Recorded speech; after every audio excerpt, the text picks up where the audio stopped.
دہلوی رحمۃ اللہ علیہ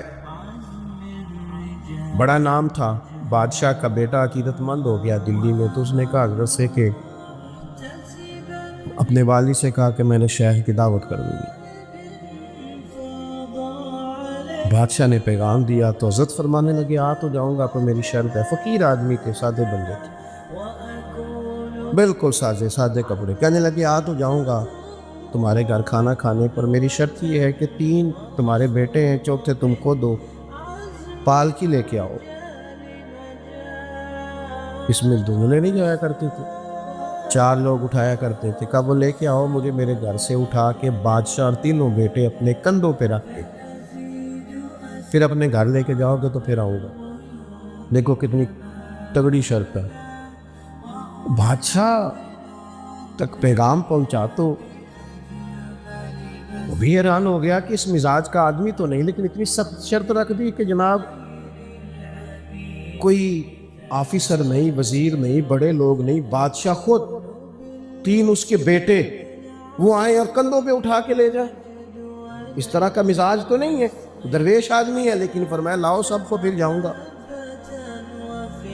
وہ بالآخر بادشاہ شرط مان گیا، لیکن دل میں بات رہ گئی۔ آئے ہو دلی کے ایک کونے میں حضرت کا گھر تھا، ایک کونے میں بادشاہ کا محل تھا، اور چاروں نے کندھوں پہ اٹھایا اور لے گئے، جا کے کھانا کھلایا، پھر کندھوں پہ بٹھایا، واپس چھوڑ کے گئے۔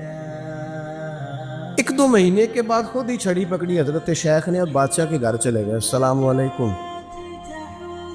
کیسی طبیعت ہے؟ تو بادشاہ کہنے لگا مولانا عجیب آدمی ہو نا، جب کہا تھا آؤ تو تب کہا تھا 4 بندے آئیں اور وہ بھی آپ لوگ خود ہو، اور پھر اٹھا کے لے جائیں، تو آج بغیر بتائے ہی آ گئے ہو۔ تو حضرت فرمانے لگے اللہ کی قسم مجھے کوئی شوق نہیں تیرے کندھوں پہ چڑھنے کا، مجھے کوئی شوق نہیں تجھ سے اعزاز مانگنے کا، ایک ذرہ بھی میرے اندر نہیں ہے کہ مجھے اعزاز دیا جائے۔ دیکھو نا میں اکیلا آ گیا ہوں، مجھے کوئی اس سے غرض نہیں، بے نیاز لوگ ہیں، ایسی کسی دے کچھ بھی نہیں لگ دے، نہ کوئی ساڈا دربی تے اٹھ بلیا چل اتھے وسیے جتھے وس دے سارے انے، نہ کوئی ساڈی ذات پچھانے، نہ کوئی سانو منے، وہ ضرورت نہیں ان چیزوں کی۔ تو کہا پھر حضرت وجہ کیا تھی؟ فرمانے لگے جس دن تو مجھے کندھوں پہ اٹھا کے لایا ہے نا، وہ دن اور آج کا دن میرے مدرسے کے دروازے پہ طالب علموں کا تاندا بندھا ہوا، داخلے کو جگہ نہیں مل رہی۔ لوگ کہہ رہے ہیں اگر علم کا یہ اعزاز ہے تو ہم سب نے اپنے بچے مدارس میں داخل کرانے۔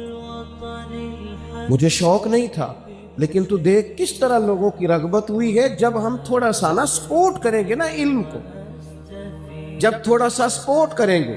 ہم نے مسجد کو سپورٹ کیا ہے، مدارس کو بھی سپورٹ کیا ہے، لیکن مسجد اور مدرسے چلانے والے عالم کو سپورٹ نہیں کیا۔ مسجد میں چندہ دے دیا، مدرسے میں چندہ دے دیا، اینٹوں کی ضرورت ہوئی دے دی، لیکن جو درجہ جو اہمیت اس شخص کو دینی چاہیے تھی جو وہاں موجود ہے، جس اعزاز کا وہ مستحق تھا، اگر وہ اعزاز ملتا تو پھر فروغ علم کے اندر زیادہ قوت آتی۔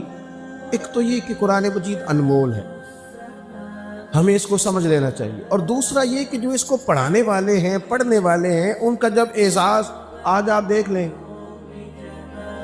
کسی سے کہا جائے نا جناب وہ مولانا درس نظامی پڑھے ہوئے ہیں، تو کہتے ہیں نہیں وہ تو ٹھیک ہے، پڑھے کتنا ہے؟ کہتے ہیں وہ فاضل ہے درس نظامی، کہتے ہیں نہیں وہ تو ٹھیک ہے، تعلیم کتنی ہے؟ میں نے کہا یہ کہہ رہا ہے کہ بتاؤ BA کیا ہے کہ نہیں، چاہے بیچارے نے 3 اسمبلیوں میں کیا ہو، چاہے اوپن یونیورسٹی میں نا کسی سے لکھوا کے کیا ہو، لیکن وہ دنیاوی ڈگری ہو تو لوگ سمجھتے ہیں پڑھا لکھا آدمی۔